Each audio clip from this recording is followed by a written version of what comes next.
আজকে আমি বানাবো কোয়াশের ডাঁটা দিয়ে শুটকি দিয়ে। তার জন্য কড়াইটা বসিয়ে দিয়েছি আর তেলটাও দিয়ে দিচ্ছি। তেলটা গরম হয়ে যাও। আমার তেলটা গরম হয়ে গেছে। এই যে কোয়াশের ডাঁটা দিয়ে দিচ্ছি, এই যে আলু ভিতরে কেটে দিয়ে দেবো,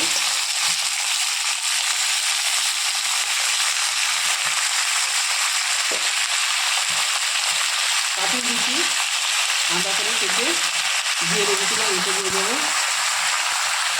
1 চামচ নুন, 1.5 চামচ দিয়ে দিচ্ছি, হলুদ করে 1 চামচ দিয়ে দিচ্ছি।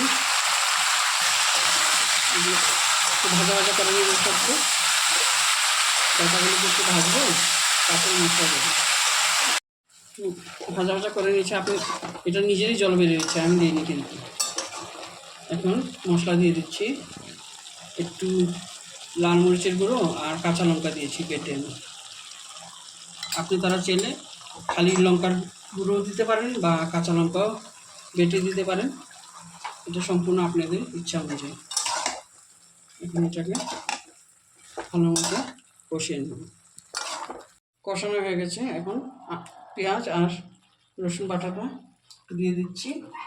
আর আমার ডাঁটাটা প্রায় সিদ্ধ হয়ে গেছে আর আলুটাও সিদ্ধ হয়ে গেছে। এখন আস্তে সময়টা কষিয়ে নেব।